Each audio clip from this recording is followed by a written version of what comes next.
Good evening everybody. Last class में हमने pillars of accounting का डिस्कशन किया था। हमने कंप्लीट और इनकम्प्लीट ट्रांजैक्शंस की बात करके असेट्स, लायबिलिटीज, इनकम्स और एक्सपेंसेस का मीनिंग समझा था। अगर हम किसी को पेमेंट कर रहे हैं तो ऐसे केस में जो बदले में हमें सर्विस मिल रही है या फिर बदले में जो हमें गुड्स मिल रहे हैं, जो भी हमें मिल रहा है उसकी लाइफ देखी जाती है। अगर लाइफ 1 साल से ज्यादा है तो हम उसे असेट मानते हैं, अगर लाइफ 1 साल से कम है तो हम उसे एक्सपेंस मानते हैं।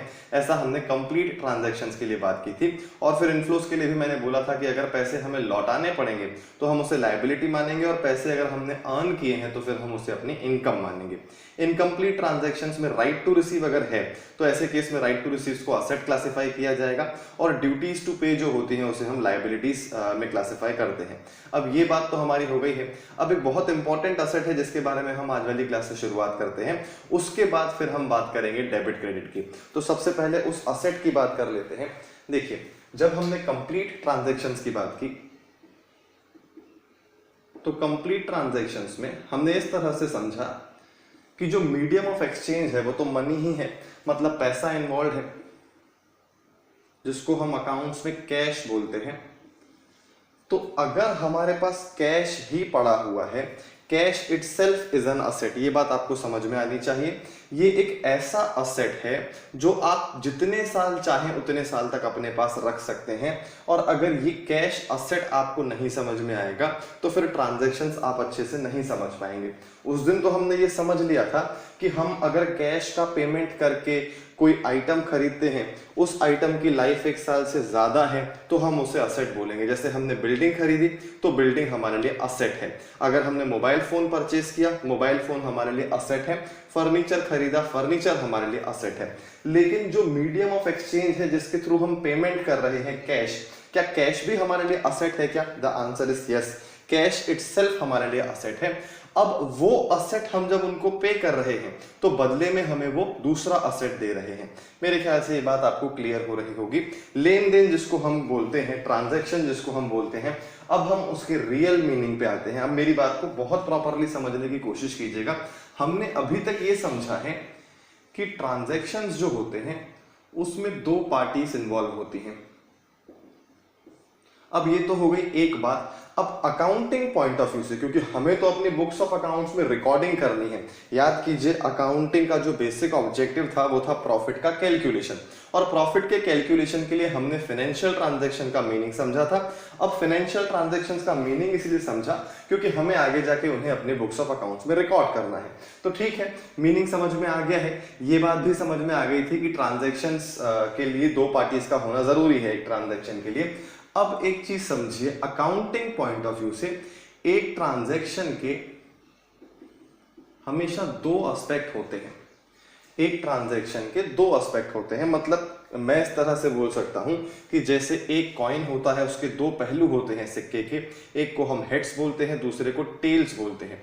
तो ऐसे केस में ऐसा नहीं है कि हमारे पास 2 सिक्के हैं, 2 कॉइन्स हैं। हमारे पास कॉइन तो एक ही है लेकिन देखने के अलग अलग 2 साइड्स हैं। अगर हम हेड्स साइड देख रहे हैं तो भी हम वही कॉइन देख रहे हैं, अगर हम टेल्स साइड देख रहे हैं तो भी कॉइन तो वही है।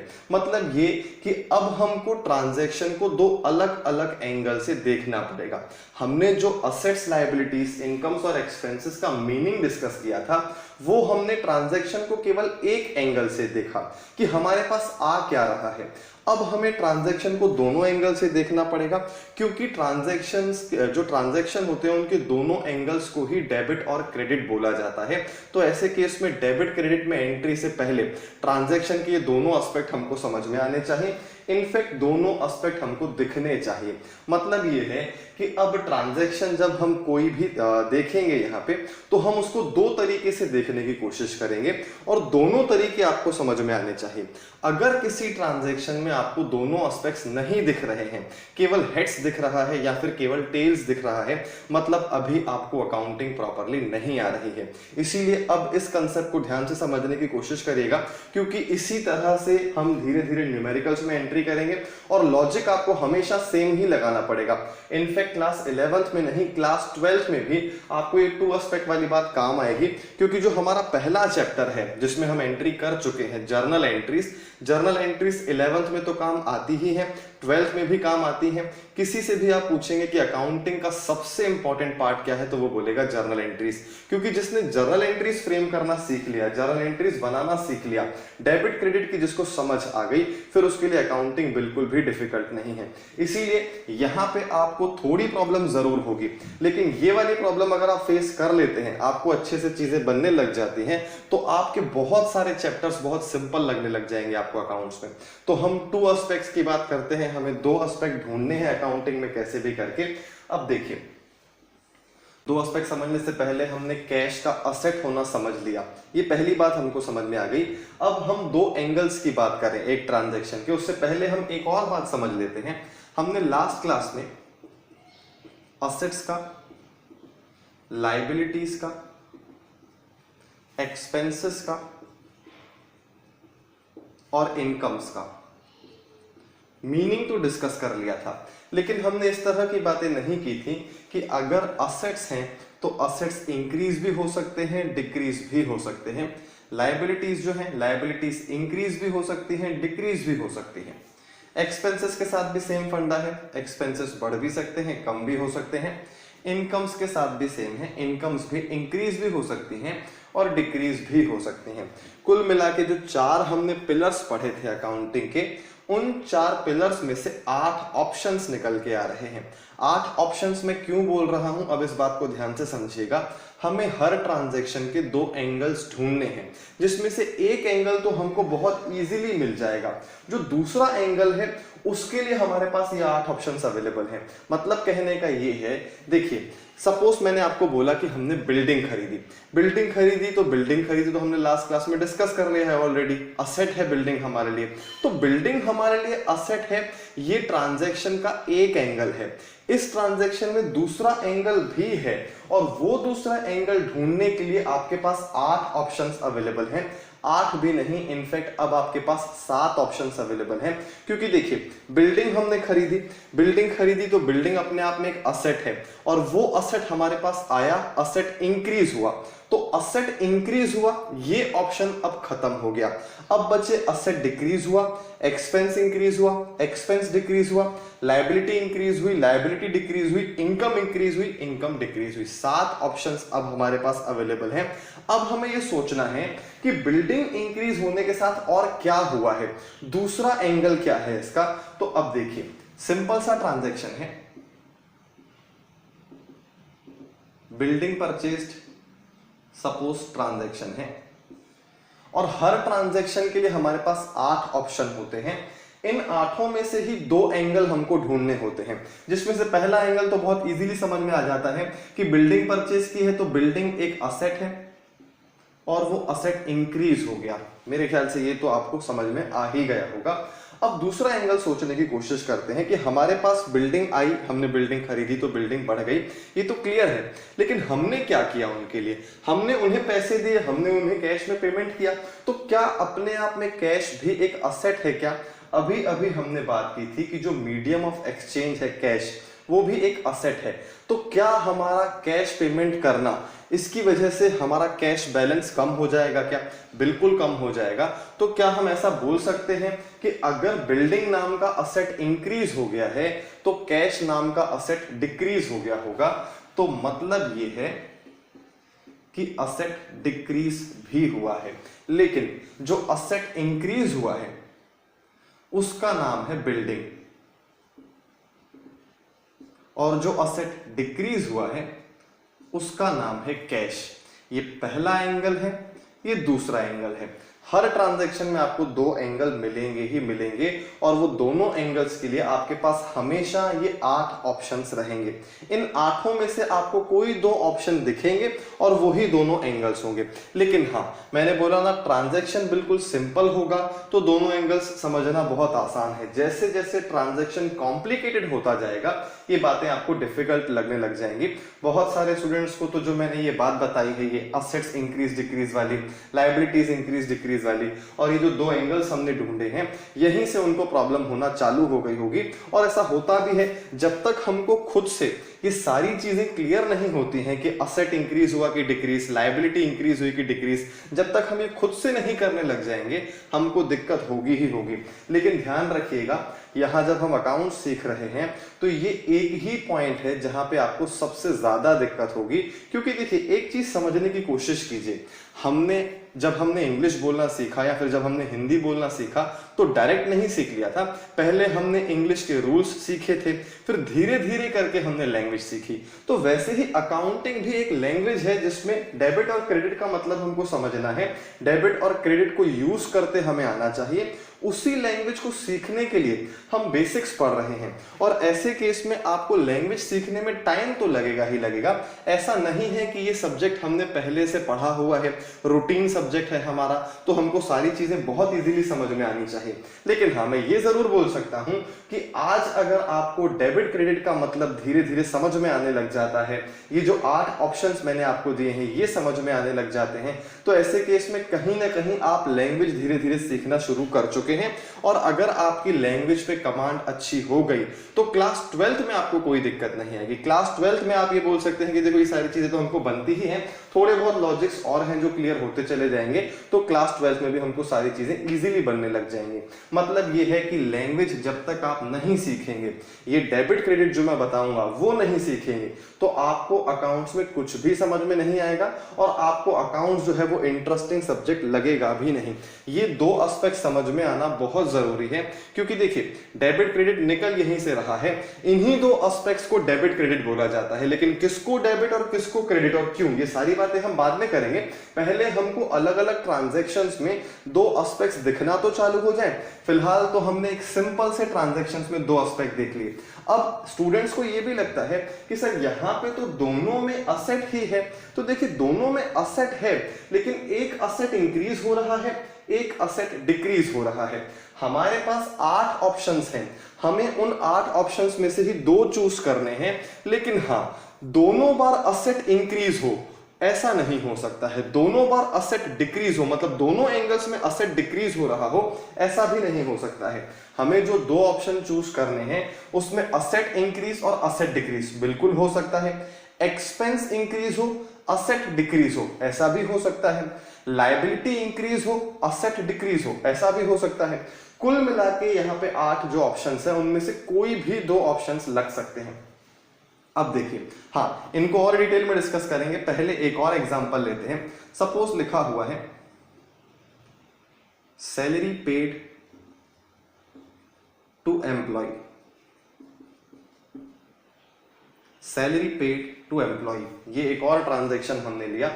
ये पहला ट्रांजैक्शन है, ये दूसरा ट्रांजैक्शन है, और ऐसे ही हम कुछ ट्रांजैक्शंस डिस्कस करेंगे जिसके थ्रू हम इन 8 ऑप्शंस की बार बार बात करेंगे, तो आपको खुद ही समझ में आने लग जाएगा। और वैसे भी देखिए, हमने ट्रांजैक्शंस 2 टाइप के हैं, ये तो समझ लिया है, कंप्लीट और इनकम्प्लीट। तो फिलहाल हम कंप्लीट ट्रांजैक्शंस ही ले रहे हैं ताकि आपको चीजें इजीली समझ में आए, फिर हम इनकम्प्लीट ट्रांजैक्शंस की बात भी करेंगे।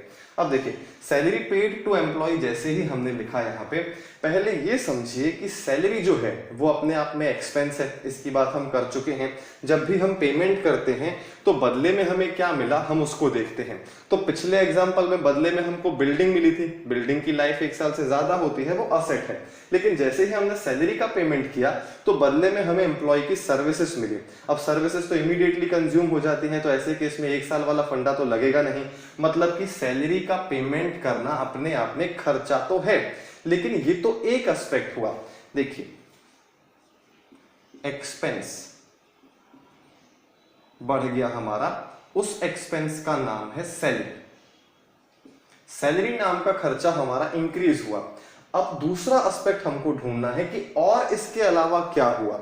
अब हमने जैसे ही सैलरी का पेमेंट किया, हमारी जेब से क्या गया, हमको तो बदले में एम्प्लॉय की सर्विसेज मिल गई, हमारी जेब से क्या गया, हमारी जेब से कैश गया। कैश अपने आप में एक असेट होता है, क्या वो कैश नाम का असेट डिक्रीज हो गया क्या? बिल्कुल डिक्रीज हो गया, असेट डिक्रीज। कौन सा असेट डिक्रीज हुआ? कैश।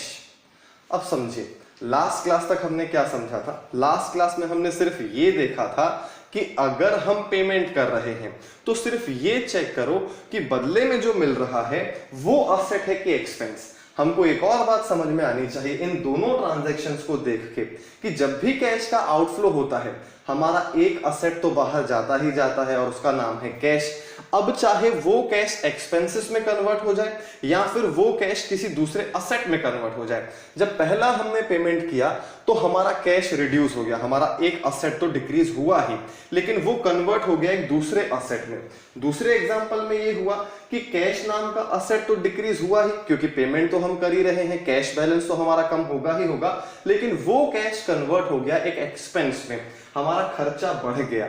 कुछ लोगों को लगता है कि सर हमने सैलरी का पेमेंट कर दिया, अब हमें सैलरी का पेमेंट बाद में नहीं करना पड़ेगा तो खर्चा तो एक प्रकार से खत्म हो गया ना। देखिए खर्चा खत्म नहीं हुआ। जब भी आप शॉपिंग करके आते हैं, जब भी आप पेट्रोल वगैरह के खर्चे करके आते हैं तो क्या आपके पेरेंट्स कुछ इस तरह से बोलते हैं क्या कि आपने खर्चे खत्म कर दिए, कि आप बहुत खर्च कर रहे हो, ऐसा बोलते हैं?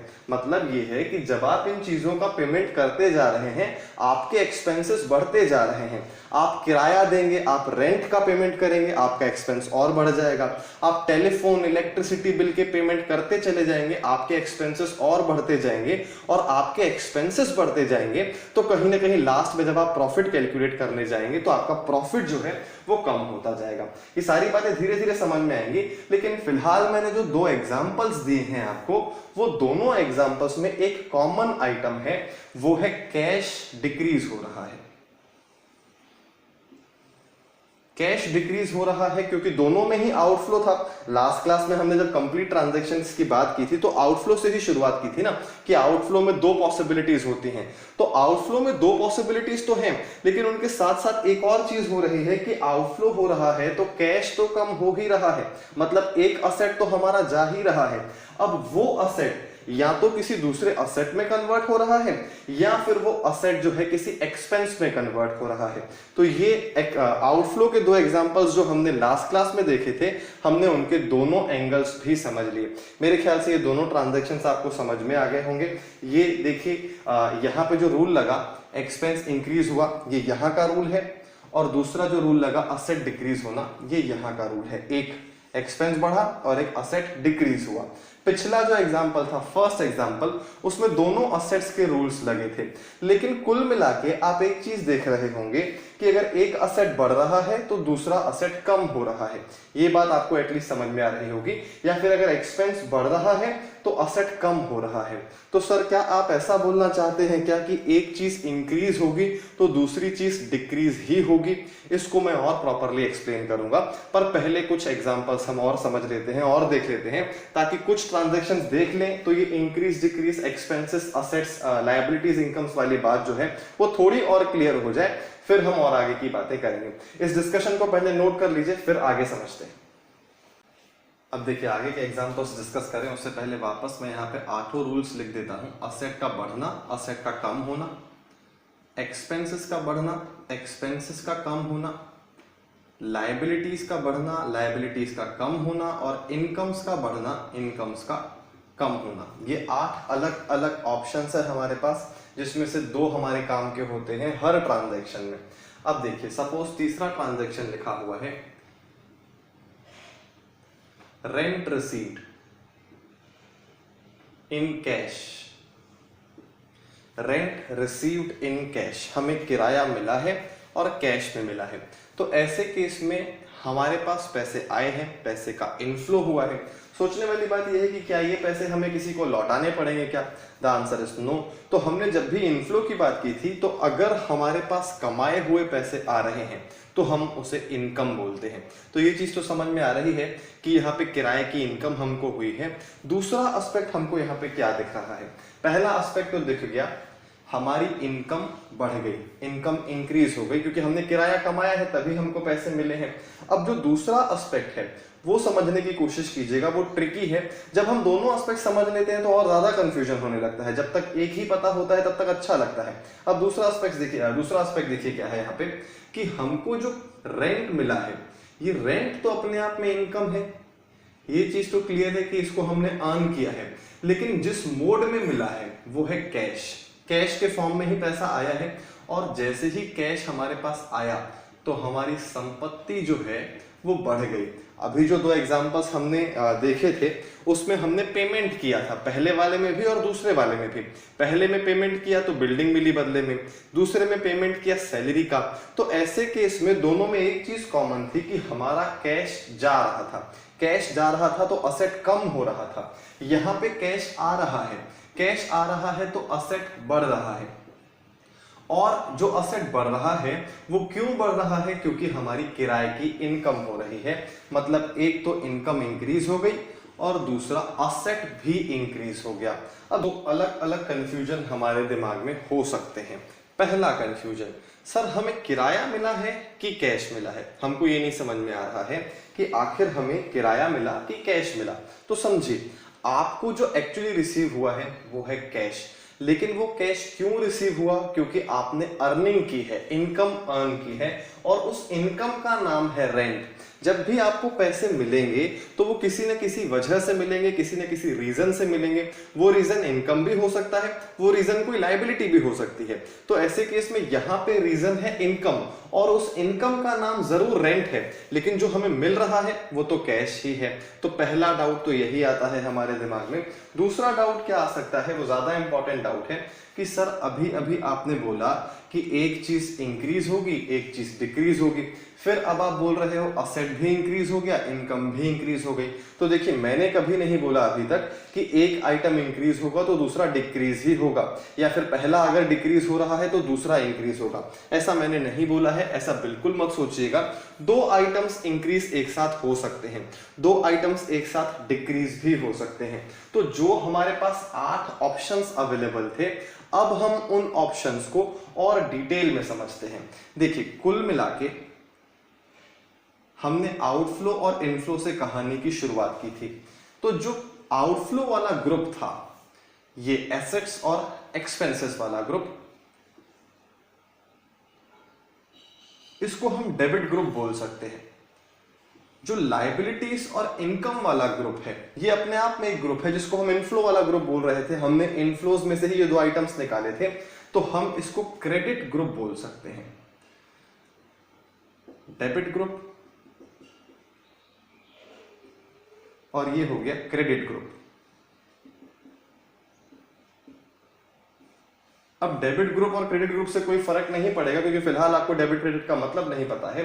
लेकिन एक बात तो समझ में आ गई कि असेट्स और एक्सपेंसेस जो है वो एक ही ग्रुप के आइटम है, लायबिलिटीज और इनकम्स जो है ये भी एक ही ग्रुप के आइटम्स हैं।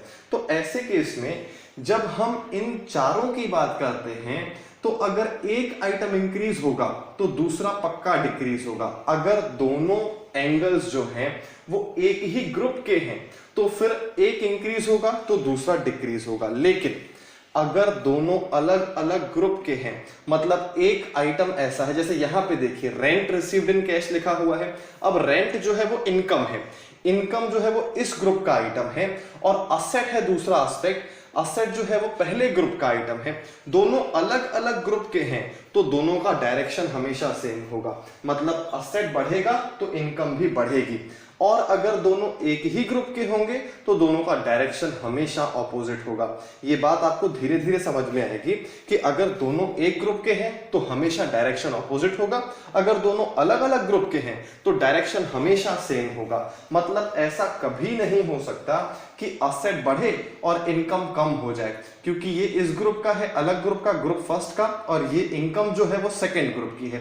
तो ऐसे केस में असेट बढ़ेगा तो इनकम भी बढ़ेगी, असेट कम होगा तो इनकम भी कम होगी। ये बिल्कुल पक्की बात है। लेकिन हाँ, अगर एक्सपेंसेस और असेट्स की बात करें तो ये दोनों सेम ग्रुप के हैं। सेम ग्रुप के हैं तो ये हमेशा ऑपोजिट डायरेक्शन में जाएंगे। ऑपोजिट डायरेक्शन में जाएंगे मतलब एक बढ़ेगा तो दूसरा कम होगा। या फिर अगर दोनों सपोज असेट्स के रूल्स लग रहे हैं तो ऐसे केस में एक असेट बढ़ेगा तो दूसरा असेट कम ही होगा। दोनों असेट्स साइमल्टेनियसली नहीं बढ़ सकते हैं, दोनों एक्सपेंसेस नहीं हो सकते हैं साइमल्टेनियसली, और दोनों एक्सपेंसेस साइमल्टेनियसली बढ़ नहीं सकते हैं। लायबिलिटीज जो है वो साइमल्टेनियसली कभी नहीं बढ़ सकते हैं। अगर एक लायबिलिटी कम होगी तो दूसरी लायबिलिटी बढ़ सकती है। मतलब ये कि देखिए, 8 ऑप्शंस में से 2 ऑप्शंस हमें चूज करने हैं। वो 2 ऑप्शंस कोई भी हो सकते हैं, इस ग्रुप के भी हो सकते हैं, इस ग्रुप के भी हो सकते हैं। लेकिन अगर अगर दोनों ऑप्शंस एक ही ग्रुप के हैं तो पक्का एक इंक्रीज होगा, एक डिक्रीज होगा। और अगर दोनों ऑप्शंस अलग अलग ग्रुप के चूज किए हैं हमने तो दोनों का डायरेक्शन बिल्कुल सेम होगा। तो यहाँ पे इनकम और असेट दोनों जो हैं वो अलग अलग ग्रुप के हैं। अलग अलग ग्रुप के होने की वजह से दोनों इंक्रीज हो रहे हैं। यहाँ पे रेंट नाम की जो इनकम है वो भी बढ़ी है, कैश नाम का जो असेट है वो भी इंक्रीज हुआ है। दोनों इंक्रीज हुए क्योंकि ये क्रेडिट ग्रुप का आइटम है, ये डेबिट ग्रुप का आइटम है। डेबिट क्रेडिट शब्दों पे मत जाइए, सिर्फ इतना समझिए कि इन चारों का एक अलग ग्रुप है, इन चारों का एक अलग ग्रुप है। अब जो आप ऑप्शन चूज कर रहे हैं उसका ग्रुप भी देखना पड़ेगा। अगर दोनों एक ग्रुप के हैं तो डायरेक्शन पक्का ऑपोजिट होगा, अगर दोनों अलग अलग ग्रुप के हैं तो डायरेक्शन पक्का सेम होगा। अब एक और एग्जांपल लेते हैं। अब सिंपल एग्जांपल लेते हैं ताकि चीजें बहुत इजीली क्लियर होती चली जाएं। Machine purchased in cash, machine purchased in cash. देखिए सिंपल ट्रांजैक्शंस में सारी चीजें इजीली समझ में आ जाती हैं, तो हमें लगता है कि इतना डिटेल में आप ये सारी चीजें बता रहे हो, इसकी जरूरत क्या है, हमको तो बहुत इजीली ऐसे भी समझ में आ रहा है। तो हम ये जो डिटेल समझने की कोशिश कर रहे हैं वो कहीं ना कहीं कॉम्प्लिकेटेड ट्रांजैक्शंस भी हमको देखने हैं। तो ऐसे केस में ये ट्रांजैक्शंस बन जाएं और वो ट्रांजैक्शंस ना बने तो प्रॉब्लम होगी। अब मशीन परचेस्ड इन कैश लिखा हुआ है, पहले तो ये समझें कि इनफ्लो है कि आउटफ्लो, क्योंकि वहीं से शुरुआत होगी, वहीं से समझ में आएगा। सारे के सारे हम आज वाली क्लास में कंप्लीट ट्रांजैक्शंस देख रहे हैं, इनकम्प्लीट ट्रांजैक्शंस नहीं देख रहे हैं फिलहाल। अब देखिए मशीन परचेज इन कैश में आउटफ्लो हुआ, हमने पेमेंट किया, बदले में हमको क्या मिला, बदले में हमको मशीन मिली। तो ऐसे केस में मशीन एक असेट है, मशीन एक असेट है, वो असेट इंक्रीज हो गया। और जैसे ही हमने कैश में पेमेंट किया तो क्या अपने आप में कैश भी एक असेट है क्या? बिल्कुल कैश भी एक असेट है। ये असेट जो है वो डिक्रीज हो गया, असेट बढ़ा, असेट कम हुआ। दोनों रूल्स जो हैं वो असेट के लगे, जिनको मैं 8 ऑप्शंस बोल रहा हूं, एक्चुअली ये डेबिट क्रेडिट के 8 रूल्स हैं। इन 8 रूल्स में से हमेशा 2 रूल्स अप्लाई होंगे ही होंगे हर ट्रांजैक्शन में, और उन्हीं 2 रूल्स को हम 2 एस्पेक्ट्स बोलते हैं, 2 एंगल्स बोलते हैं। मशीन का बढ़ना एक एंगल है, सिक्के का एक पहलू है जो समझ में आ गया। हमारे पास जो कैश अवेलेबल था वो कैश चला गया, कैश बैलेंस कम हो गया, ये दूसरा एंगल है समझने का। लेकिन दोनों ही एंगल्स में कैश इन्वॉल्व हो रहा है, और अगर दोनों में ही कैश इन्वॉल्व हो रहा है, सॉरी दोनों में ही असेट इन्वॉल्व हो रहा है, और अगर दोनों जगह असेट है तो एक असेट बढ़ेगा तो दूसरा पक्का कम होगा, ये बिल्कुल तय है। क्योंकि दोनों सेम ग्रुप के आइटम्स हैं, दोनों सेम ग्रुप के ऑप्शंस हमने लिए हैं। दोनों ऑप्शंस अगर सेम ग्रुप के होंगे तो डायरेक्शन हमेशा ऑपोजिट होगा। 2 असेट्स कभी भी एक साथ इंक्रीज नहीं हो सकते। ये कहानी कैसे समझ में आ सकती है अच्छे से, अगर आप मेरी पहली बात पे फोकस करेंगे कि कोई किसी के लिए फ्री में कुछ नहीं करता है। तो ऐसा कैसे हो सकता है कि हमारे पास आया हो एक असेट और दूसरा भी हमारे ही पास आया होगा असेट? ऐसा कैसे हो सकता है? लेन देन अगर होगा तो अगर हमें कुछ मिलेगा तो हमें भी तो सामने वाले को कुछ देना पड़ेगा। तो इस एंगल से आप समझेंगे तो आपको चीजें धीरे धीरे क्लियर होना चालू हो जाएंगी। खैर 4th एग्जाम्पल हमने देख लिया, अब एक और एग्जाम्पल देखते हैं। अब जैसे ये रेंट रिसीव्ड इन कैश था, रेंट पेड इन कैश भी देख लेते हैं। रेंट पेड इन कैश, अब देखिए रेंट हमें मिला था, वो हमें किसी को लौटाना नहीं था, तो वो हमारे लिए इनकम थी। यहाँ पे हमने रेंट का पेमेंट किया है, तो पहला तो कैश आउटफ्लो तो हुआ ही सही, लेकिन बदले में हमको सर्विस मिली और वो सर्विस तो कंज्यूम हो गई। तो ऐसे केस में रेंट तो अपने आप में एक एक्सपेंस है, तो रेंट एक एक्सपेंस है, वो एक्सपेंस बढ़ गया। हमने रेंट का जैसे ही पेमेंट किया हमारा खर्चा बढ़ गया, और जो हमारे पास कैश अवेलेबल था वो कैश डिक्रीज हो गया। एक्सपेंस बढ़ गया, असेट डिक्रीज हो गया। अब इन दोनों को जरा देखिए, ये एक्सपेंस और असेट दोनों सेम ग्रुप के हैं, और दोनों सेम ग्रुप के हैं इसलिए दोनों का डायरेक्शन ऑपोजिट है। एक्सपेंस बढ़ रहा है तो असेट कम हो रहा है। इन दोनों को जरा कंपेयर कीजिए, एग्जाम्पल 3 जो है और एग्जाम्पल 5th जो है।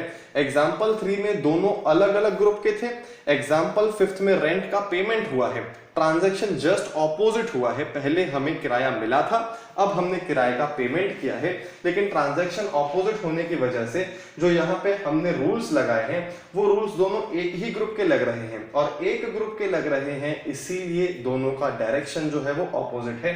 ये मैं बार बार इसीलिए बता रहा हूं क्योंकि ये सारी चीजें आपकी हैबिट में आनी चाहिए। दोनों एस्पेक्ट्स इमीडिएटली ढूंढ लेना और फिर ये भी चेक कर लेना कि ऐसा तो नहीं हो रहा है कि दोनों सेम ग्रुप के हों और दोनों बढ़ रहे हों, क्योंकि अगर दोनों सेम ग्रुप के हैं और दोनों बढ़ रहे हैं मतलब आपने कहीं गलती कर दी है। दोनों अलग अलग ग्रुप के हैं तो दोनों का बढ़ना कंपलसरी है, दोनों अलग अलग ग्रुप के हैं तो दोनों का कम होना भी कंपलसरी है, मतलब या तो दोनों बढ़ेंगे या तो दोनों कम होंगे। ऐसा नहीं हो सकता है कि दोनों का डायरेक्शन ऑपोजिट हो, एक बढ़ रहा है एक कम हो रहा है, ऐसा नहीं हो सकता। 3 एग्जांपल्स हमने लिए, तीनों देखा जाए तो सिंपल एग्जांपल्स हैं जिसमें कैश कहीं ना कहीं इन्वॉल्व है क्योंकि तीनों कंप्लीट ट्रांजैक्शंस हैं। अब इस डिस्कशन को हटाता हूं, 1-2 इनकम्प्लीट ट्रांजैक्शंस देखते हैं ताकि चीजें और अच्छे से क्लियर हो। अब 6th ट्रांजैक्शन की बात करते हैं। अच्छा, जो 5th ट्रांजैक्शन हमने अभी देखा जिसमें हमने रेंट का पेमेंट किया, तो ऐसे केस में स्टूडेंट्स फिर कंफ्यूज हो जाते हैं कि सर हमने कैश दिया कि किराया दिया। तो हमने दिया तो अपनी जेब से कैश ही है, लेकिन जो एक्सपेंस हुआ है उस एक्सपेंस का नाम है रेंट, तो कंफ्यूज मत होइएगा। अब देखिए 6th ट्रांजैक्शन लिखा हुआ है, suppose mobile purchased on credit, mobile purchased on credit. अब ये एक क्रेडिट ट्रांजैक्शन है, एक इनकम्प्लीट ट्रांजैक्शन है, क्योंकि कंप्लीट ट्रांजैक्शन हमने काफी सारे देख लिए, वहां पे बात मेरे ख्याल से आपको समझ में आने लग गई होगी। अब हमने एक क्रेडिट ट्रांजैक्शन देखा है जिसमें हमने मोबाइल फोन खरीदा है और क्रेडिट पे खरीदा है। क्रेडिट पे खरीदा है मतलब हमने पेमेंट अभी तक नहीं किया है। अब समझते हैं इसमें कौन से 2 रूल्स हमको दिख रहे हैं। पहला, हमारे पास जो आया वो क्या है, हमारे पास जो आया वो है मोबाइल फोन, तो ऐसे केस में उस मोबाइल फोन का पेमेंट नहीं हो पाया है, पेमेंट हुआ ही नहीं है, आउटफ्लो नहीं हुआ है, तो कैश तो गया नहीं हमारे यहां से, कैश नाम का असेट तो डिक्रीज नहीं होगा, तो यहां पे मोबाइल नाम का असेट तो इंक्रीज हो गया, पहली चीज। लेकिन कैश नाम का असेट डिक्रीज नहीं होगा क्योंकि कैश में पेमेंट हमने किया ही नहीं है। और अगर क्रेडिट ट्रांजैक्शन होता है तो हमारे पास 2 ऑप्शंस और थे क्रेडिट ट्रांजैक्शंस में, याद करने की कोशिश कीजिए। क्रेडिट ट्रांजैक्शन में या तो हमने सामने वाली पार्टी का काम कर लिया होगा या फिर सामने वाली पार्टी ने हमारा काम कर दिया होगा। तो जब हमने मोबाइल फोन खरीदा तो मोबाइल तो हमें मिल गया, मतलब सामने वाले पार्टी ने हमको मोबाइल तो सप्लाई कर दिया, पर क्या हमने उसका पेमेंट किया है क्या? The answer is no. तो ट्रांजैक्शन किसके एंगल से पेंडिंग है, किसके लिए पेंडिंग है, हमारे लिए कि उनके लिए? हमारे लिए पेंडिंग है। अगर कोई ट्रांजैक्शन हमारे लिए पेंडिंग होता है तो हम उसे ड्यूटी टू पे बोलते हैं, और ड्यूटी टू पे का मतलब होता है लायबिलिटी।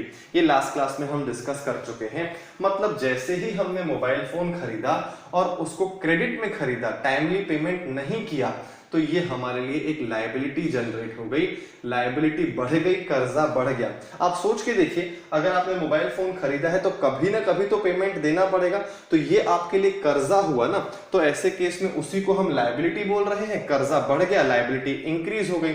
अब एक और चीज पे गौर कीजिए, असेट और लायबिलिटीज दोनों अलग अलग ग्रुप के हैं और इसलिए दोनों बढ़ रहे हैं, दोनों सेम डायरेक्शन में जा रहे हैं। असेट भी बढ़ा, लायबिलिटी भी बढ़ी। तो क्या ये सारी चीजें हमको हमेशा याद रख के चलनी होंगी क्या?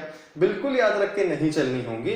आपको सारे रूल्स जो है इंडिविजुअली लगा देने हैं। आपने पहले रूल लगा दिया, फिर सिर्फ एक बार क्रॉस चेक करने के लिए कि हमने कहीं गलती तो नहीं कर दी है, तो हमने दोनों का ग्रुप देख लिया कि ये असेट जो है और ये लायबिलिटी जो है, ये दोनों अलग अलग ग्रुप के आइटम हैं, तो दोनों का सेम डायरेक्शन में होना पहले से तय था, तो चलो हमारा भी सेम डायरेक्शन में ही रूल लगा है, तो हमने सही ही किया होगा।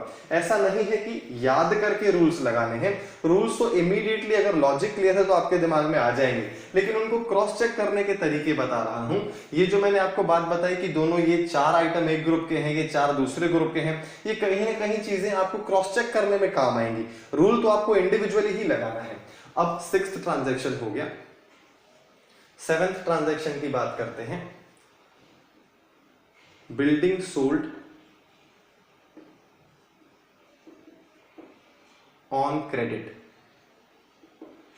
हमारे पास बिल्डिंग थी, हमने उस बिल्डिंग को बेच दिया और हमने उस बिल्डिंग को क्रेडिट में बेचा है। तो ऐसे केस में अब हमको सोचना है कि कैसे 2 एंगल्स हम इस ट्रांजैक्शन के देखेंगे। सबसे पहला, बिल्डिंग। अच्छा, कुछ लोगों को ऐसा लगने लग जाता है कि हमें ट्रांजैक्शन में से कोई दो शब्द निकालने हैं और वो दो शब्द जो हैं वो ही दो एंगल होंगे। ऐसी गलती बिल्कुल मत कीजिएगा। मैं तो इंपॉर्टेंट वर्ड्स को सिर्फ हाईलाइट कर रहा हूं, लेकिन इसका मतलब ये नहीं है कि आपको ट्रांजैक्शन में से ही कोई दो शब्द निकाल लेने हैं। आपको सोचना है और उसके एंगल से फिर आपको फाइनली जब हम डेबिट क्रेडिट में एंट्रीज पास करेंगे तो ऐसा नहीं होगा कि ट्रांजैक्शन में से ही कोई वर्ड निकाल लेंगे। वहां पे बहुत स्पेसिफिकली हमको सारी चीजें पता होनी चाहिए। तो अब देखिए, पहला इंपॉर्टेंट पॉइंट है कि हमने बिल्डिंग बेची है, असेट जो है हमारा रिड्यूस हो गया। अब दूसरा एंगल समझने की कोशिश करते हैं। बिल्डिंग तो हमारे यहां से चली गई। बिल्डिंग अगर हमारे यहां से चली गई तो क्या बदले में हमको पैसे मिले हैं क्या अभी तक? The answer is no. पैसे तो मिले ही नहीं है, इनफ्लो तो हुआ ही नहीं है। ये एक क्रेडिट ट्रांजैक्शन है क्या? द आंसर इज यस, ये एक क्रेडिट ट्रांजैक्शन है। इसमें हमने सामने वाले को बिल्डिंग दी और सामने वाले से हमें पैसे लेने थे पर उसने पैसे नहीं दिए। अब अगर उसने पैसे नहीं दिए तो क्या होगा? अब ये क्रेडिट ट्रांजैक्शन हो गया, तो ऐसे केस में दो पॉसिबिलिटीज हैं। फिर से हमारे पास पहली पॉसिबिलिटी राइट टू रिसीव, दूसरी पॉसिबिलिटी ड्यूटी टू पे। दोनों में से क्या है ये सोचना है। क्या हमने अपना काम कर दिया है क्या? द आंसर इज यस, हमने अपना काम कर दिया है। क्या सामने वाली पार्टी ने अपना काम किया है? सामने वाली पार्टी ने अपना काम नहीं किया है, केवल हमने अपना काम किया है। हमने अपना काम किया है मतलब राइट टू रिसीव जनरेट हो गया। हमने तो बिल्डिंग दे दी, अब हमें पैसे लेने हैं। पैसे लेने हैं तो कहीं ना कहीं ये राइट टू रिसीव हमारे लिए असेट है। राइट टू रिसीव हमेशा ही असेट होता है, कल वाली क्लास में मैंने आपको बताया था। और अगर हमें किसी को पेमेंट करना है, ड्यूटी टू पे है, तो वो हमेशा हमारे लिए लायबिलिटी है। तो यहां पे तो वो राइट टू रिसीव है। अब सोच के देखिए, अगर उसने हमें अभी तक पैसे नहीं दिए हैं तो ये राइट हमारा जनरेट हो रहा है कि राइट हमारा खत्म हो रहा है? ये थोड़ा सा और एडवांस लेवल का कंसेप्ट है जो मैं बता रहा हूं। देखिए, राइट टू रिसीव और ड्यूटी टू पे जब हमारे दिमाग में आता है तो हमें थोड़ा सा और आगे तक जाना चाहिए। राइट टू रिसीव बढ़ रहा है कि खत्म हो रहा है? या फिर अगर ड्यूटी टू पे भी है तो ड्यूटी टू पे जनरेट हो रही है कि खत्म हो रही है? मतलब लायबिलिटी इंक्रीज हो रही है कि डिक्रीज? ये भी समझ में आना चाहिए। अब जैसे ही हमने बिल्डिंग किराए पे बेची, हमें पैसे तो मिले नहीं हैं, तो अभी अभी तो हमारा राइट स्टैब्लिश हुआ है, तो राइट टू रिसीव जनरेट हो रहा है, असेट हमारा बढ़ रहा है। कैसे हमारा असेट बढ़ा? पैसे लेने का राइट है, पैसे लेने का राइट अपने आप में एक असेट है और वो असेट हमारा इंक्रीज हो गया, राइट हमारा बढ़ गया। और बिल्डिंग नाम का असेट जो है वो बिल्डिंग नाम का असेट हमारा खत्म हो गया। तो एक असेट बढ़ा, एक असेट कम हुआ। दोनों असेट वाले रूल्स लग रहे हैं, दोनों सेम ग्रुप के हैं, और अगर दोनों सेम ग्रुप के हैं तो डायरेक्शन दोनों का ऑपोजिट होगा ही होगा, सेम डायरेक्शन हो ही नहीं सकता।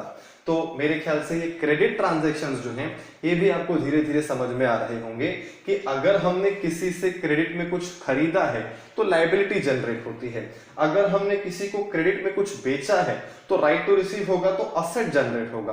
अब बात करते हैं नेक्स्ट एग्जांपल की। अब देखिए लिखा हुआ है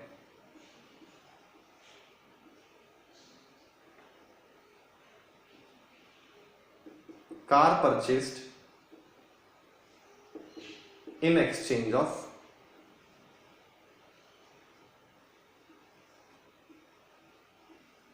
ट्रक। वैसे तो ये ट्रांजैक्शंस इन जनरली ऐसे होते नहीं हैं क्योंकि generally medium of exchange money ही होता है, लेकिन हम हर तरह के ट्रांजैक्शंस बना के प्रैक्टिस करने के एंगल से समझते हैं। Car purchased in exchange of truck. हमने एक ट्रक हमारे पास थी, वो ट्रक हमने दे दी डीलर को और डीलर ने हमें कार दे दी। तो ऐसे केस में ये भी कहीं ना कहीं एक फाइनेंशियल ट्रांजैक्शन तो है ही सही, लेन देन तो हुआ ही है क्योंकि पेपर्स ट्रांसफर होंगे, हमारे पास एक नया असेट आया है जिसका नाम है कार। अब हमें ये सोचना है कि यहाँ पे दो रूल्स कौन से लगेंगे। तो देखिए, क्या कैश का आउटफ्लो हो रहा है क्या? नहीं हो रहा है, ये बार्टर सिस्टम जैसा है। ऐसे ट्रांजैक्शंस मैंने बोला ना प्रैक्टिकली कम होते हैं, लेकिन अकाउंटिंग को समझने के लिए ये जो असेट लायबिलिटीज इनकम एक्सपेंसेस के रूल्स हैं इनको समझने के लिए हम तरह तरह के ट्रांजैक्शंस बना बना के देखेंगे ताकि हमारा कंसेप्ट पूरा क्लियर हो जाए। तो car purchase in exchange of truck लिखा हुआ है तो ये बात क्लियर हो गई है कि कैश नाम का असेट कम नहीं होगा क्योंकि हमने पैसे दिए ही नहीं हैं, ना तो पैसे हमारे पास आए हैं ना ही पैसे हमारे यहां से गए हैं। कैश का इनफ्लो आउटफ्लो नहीं हुआ है। अब उसके अलावा ये सोचना है कि क्या आया और क्या गया, या फिर पेमेंट अगर पेंडिंग है तो लायबिलिटी हो जाएगी, अगर पेमेंट रिसीव करना पेंडिंग है, राइट टू रिसीव है, तो असेट हो जाएगा। लेकिन यहाँ पे कार लिखा हुआ है परचेस्ड, तो कार अपने आप में एक असेट है, और अगर हमने जो पेमेंट किया है वो भी किस फॉर्म में हुआ है, ट्रक, वो भी एक असेट है। तो एक असेट इंक्रीज हुआ और एक असेट डिक्रीज होना, ये तो बिल्कुल तय था। ये बात मेरे ख्याल से आपको समझ में आ रही होगी। असेट इंक्रीज हुआ, असेट डिक्रीज हुआ। जैसे यहां पे था एक असेट इंक्रीज हुआ, एक असेट डिक्रीज हुआ।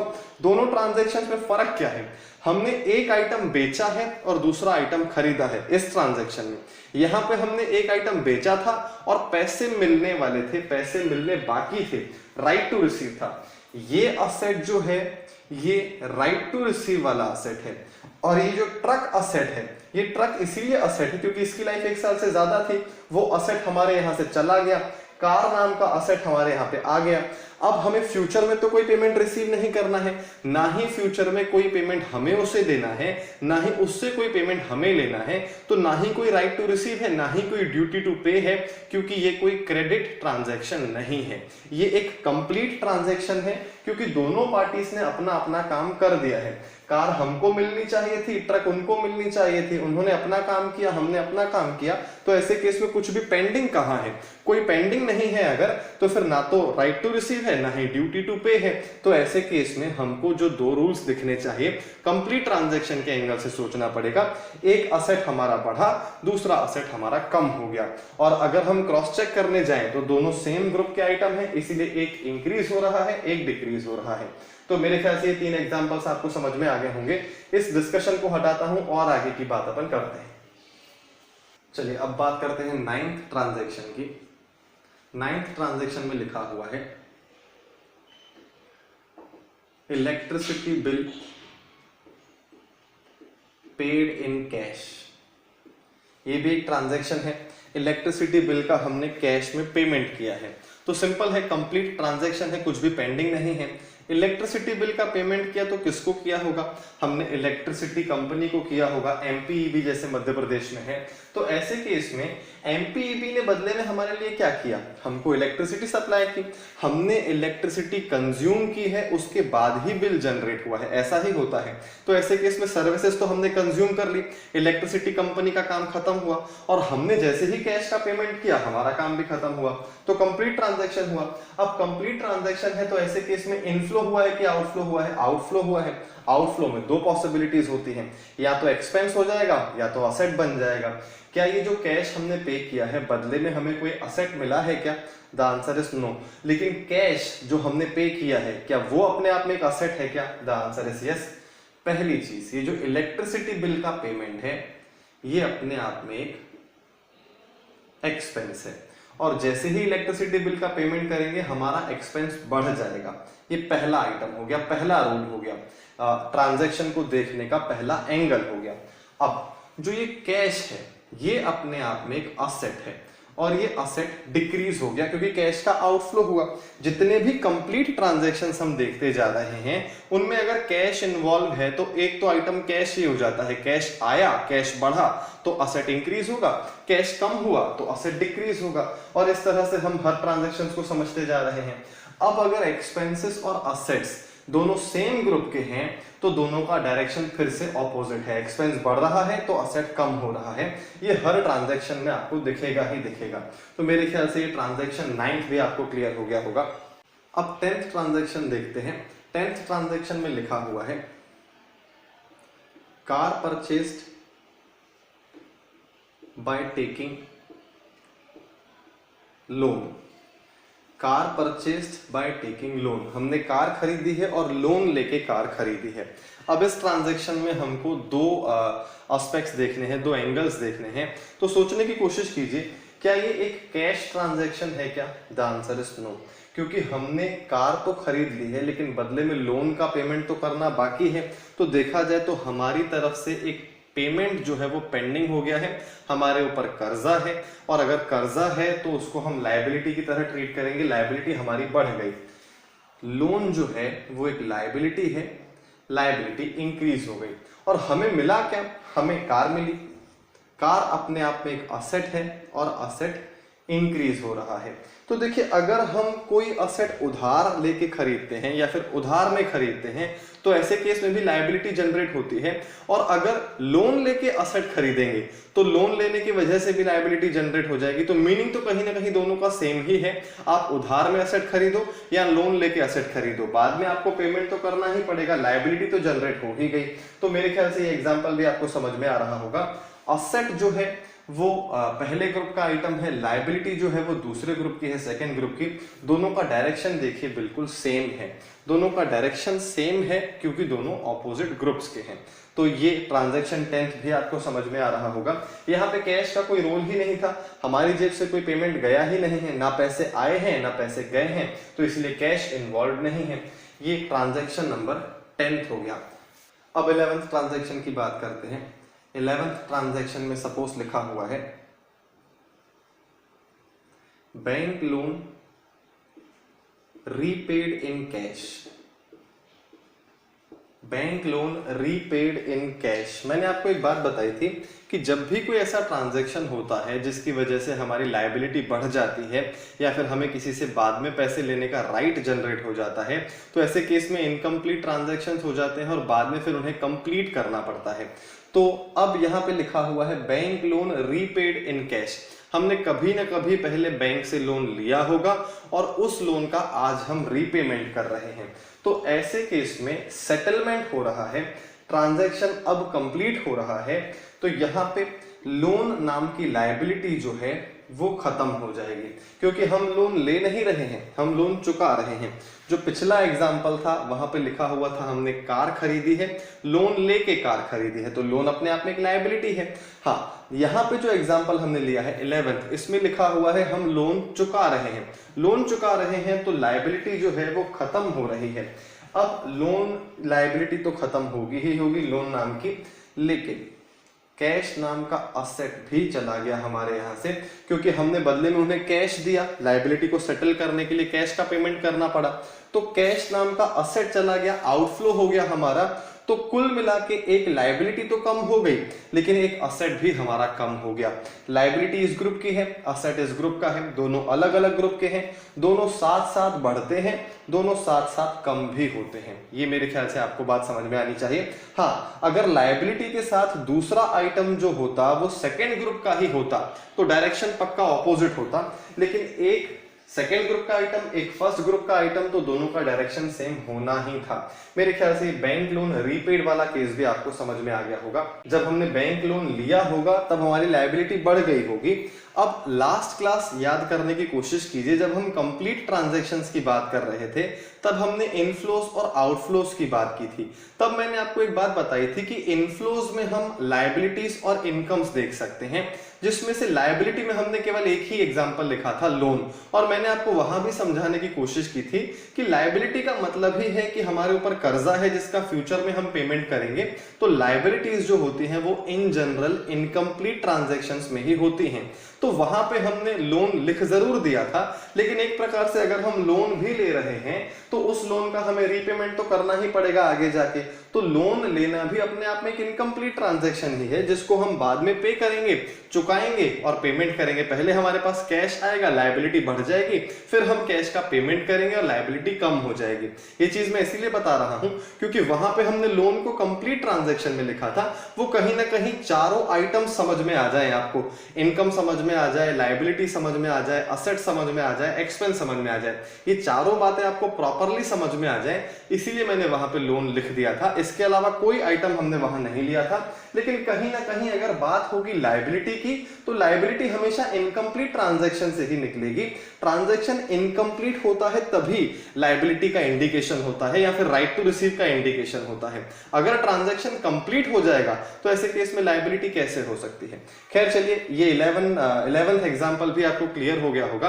अब मैं कोई नया एग्जाम्पल आपको नहीं दूंगा, बहुत सारे एग्जाम्पल्स मैंने आपको दिए हैं आज वाली क्लास में और बहुत सारी बातें भी हमने कर ली हैं, ये 8 रूल्स समझ में आना और उन रूल्स को प्रॉपरली अप्लाई कर पाना इतना आसान नहीं है, इसमें टाइम लगेगा। और टाइम लग रहा है तो लगने देते हैं, क्योंकि हम एक नई लैंग्वेज समझ रहे हैं तो थोड़ा बहुत टाइम तो इन्वेस्ट करना पड़ेगा। लेकिन यहाँ पे जो टाइम हम इन्वेस्ट करेंगे उसका बहुत ज्यादा बेनिफिट हमें 11th में भी मिलेगा और क्लास 12 में भी मिलेगा ही मिलेगा। खैर चलिए, इस डिस्कशन को नोट कर लीजिए, फिर आज की क्लास को कंक्लूड करते हैं। अब देखिए, मैं जानता हूं कि जो आज वाली क्लास में कंसेप्ट हमने लिया है वो कंसेप्ट इजी नहीं है। बहुत सारे स्टूडेंट्स को ऐसा लग सकता है कि सर स्टार्टिंग में ही आपने इतनी सारी चीजें पढ़ाना चालू कर दिया। तो देखिए, मैं नहीं चाहता हूं कि आपके दिमाग में कोई मिसकंसेप्ट रह जाए कि अकाउंट्स बहुत इजी है, सारी चीजें बहुत स्मूथली बनती चली जाएंगी, सुनेंगे और काम हो जाएगा। हमें एफर्ट्स तो लगाने ही होंगे। और इस क्लास के बाद आपको एटलीस्ट ये बात समझ में आ गई होगी कि हमको सारी चीजें कंसेप्चुअली समझनी होंगी और उनमें हमको मेहनत करनी पड़ेगी। बिना मेहनत के हमको रिजल्ट नहीं मिलने वाला है। तो खैर चलिए, आज हमने असेट्स, लायबिलिटीज, इनकम्स और एक्सपेंसेस के 8 रूल्स देख लिए हैं। हमने ये बात कर ली है कि एक्सपेंस और असेट्स जो है वो एक ही ग्रुप के आइटम है जिसको डेबिट ग्रुप बोला जाता है। डेबिट का ऑल दो मीनिंग हमने डिस्कस नहीं किया है। 2 आइटम्स क्रेडिट ग्रुप के भी हैं, इनकम्स और लायबिलिटीज। अगर 2 रूल्स लगते हैं वो सेम ग्रुप के आइटम्स होते हैं तो हमेशा डायरेक्शन ऑपोजिट होगा। डायरेक्शन ऑपोजिट होने का मतलब है कि अगर एक आइटम बढ़ेगा तो दूसरा कम होगा। और अगर दोनों अलग अलग ग्रुप के हैं, मतलब एक रूल लग रहा है डेबिट वाले ग्रुप का, दूसरा रूल लग रहा है क्रेडिट वाले ग्रुप का, तो दोनों का डायरेक्शन हमेशा सेम होगा। दोनों या तो इंक्रीज होंगे या तो दोनों डिक्रीज होंगे। तो मेरे ख्याल से यहां तक की कहानी पूरी तरह से आपको समझ में आ गई होगी। या फिर अगर डाउट्स होंगे भी तो आप क्लास के बाद डाउट्स पूछ सकते हैं। मैं कुछ ट्रांजैक्शंस आपको प्रैक्टिस के एंगल से दूंगा ताकि आप घर में प्रैक्टिस कर पाएं, सोच पाएं कि किस ट्रांजैक्शन में कौन से 2 एंगल्स अप्लाई हो रहे हैं, कौन से 2 रूल्स अप्लाई हो रहे हैं, ताकि फिर नेक्स्ट क्लास में हम उनका डिस्कशन करें और फिर डेबिट क्रेडिट की कहानी स्टार्ट करें। खैर चलिए, आज वाली क्लास के लिए इतना ही, कल कंटिन्यू करते हैं आगे। Thank you so much.